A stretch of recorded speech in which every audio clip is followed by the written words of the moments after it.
Hi every one, அஸ்ஸலாமு அலைக்கும். Welcome to Johara spices. இன்றைக்கி பார்க்க போகிற வீடியோ வந்து எங்களுடைய மசாலா பிஸ்னஸ்க்காக என்ன பொருள்லாம் ஃபஸ்ட்டு நாங்கள் என்னது வாங்கணும் அப்படின்னு சொல்லிட்டு தான் இந்த வீடியோவை நான் உங்களுக்கு அப்லோட் பண்ணுறேன்.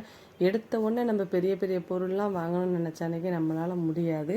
சின்னதுலேருந்து ஆரம்பித்து படிப்படியாக நம்ம உயர்ந்து போகிறதுக்கு அல்லாஹ் கண்டிப்பாக நம்மளை ஹெல்ப் பண்ணுவான். இந்த மசாலா ஆரம்பிக்கிறதுக்கு என்ன பொருள் இப்போ தேவை அப்படின்னு நினைக்கி மசாலா எல்லாமே திரித்து கொண்டு வர்றதுக்கு டப்பா தேவை. அதுக்கு 3 டப்பா வாங்கியிருக்கிறோம்.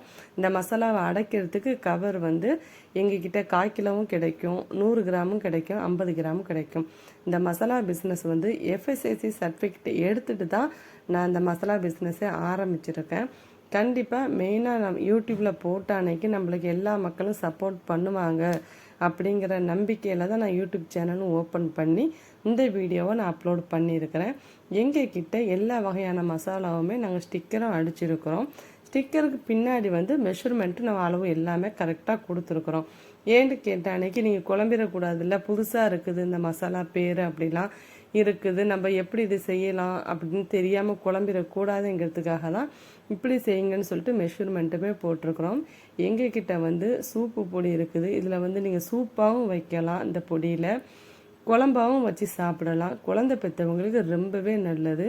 மாசிங்கிறது இப்போ A to Z எல்லாத்துக்குமே தெரியும். இந்த ஒரு மாசி இருந்தால் போதும், நம்மளுக்கு சைடிஷ் எதுவுமே தேவையில்லை. புளி சோறு, லெமன் சோறு எல்லாமே செஞ்சுட்டு இதை செஞ்சுட்டு இருந்தால் ரொம்பவே டேஸ்ட்டாக இருக்கும். சத்து மாவு ரொம்பவே உடம்புக்கு ஹெல்த்தான சத்து மாவு. அப்புறம் வந்து மட்டன், சிக்கன், பீஃப் இந்த 3க்குமே ஒரே மசாலா. நண்டு இறால் கிரேவிக்கு ஒரு மசாலா. கண்டிப்பாக எங்ககிட்ட எல்லா வகையான மசாலாவுமே இருக்குது. ஒரு வாட்டி வாங்கி ட்ரை பண்ணி பாருங்கள். குழந்தை பெற்றவங்களுக்கு வந்து மருந்து சோறு அப்புறம் சூப்பு வச்சு கொடுப்பாங்க, ரொம்பவே உடம்புக்கு நல்லது. 40 நாளைக்கு ஒரு நாள் விட்டு விட்டு இந்த மருந்து சோறு ஆக்கி சாப்பிட்ட அன்னைக்கு குறுக்கு வலி, கை கால் வலி, அதிகமாக பீடிங் போகிறது ரொம்ப கண்ட்ரோல் பண்ணும். அப்புறம் வந்து இந்த அஞ்சுமத்து பொடி வந்து குழந்தை பெற்று ஒரு 6-7 மாதம் கழித்து குழந்தைக்கு வந்து ரொம்ப சளியாக இருக்கும், அவங்களுக்கு கொடுக்கலாம். அவங்களுக்கு மட்டும்தான் கொடுக்குமான்னு கேட்டால் கிடையாது, பெரியவர்கள் வரைக்கும் சாப்பிடலாம்.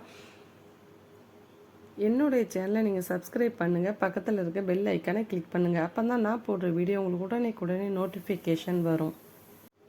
நம்பர் வந்து கீழே வாட்ஸ்அப் நம்பர் கொடுத்துருக்கேன், அந்த நம்பருக்கு காண்டாக்ட் பண்ணுங்கள். உங்களுக்கு டெலிவரி நாங்கள் பண்ணிடுவோம். இன்னொரு வீடியோவில் சந்திக்கலாம். உங்கள் ஃப்ரெண்ட்ஸ், உங்கள் ரிலேட்டிவ் கண்டிப்பாக ஷேர் பண்ணி எங்களுக்கு சப்போர்ட் பண்ணுவீங்க நம்பிக்கையில், தைரியத்தில் யூடியூப் சேனல் ஓப்பன் பண்ணியிருக்கோம். உங்களுக்கு என்ன வகையான மசாலா தேவைப்பட்டாலும் எந்த டைமில் வேணாலும் எங்களுக்கு வாட்ஸ்அப்பில் காண்டாக்ட் பண்ணுங்கள். அடுத்த ஒரு வீடியோவில் சந்திக்கலாம். தேங்க்யூ ஃபார் வாட்சிங்.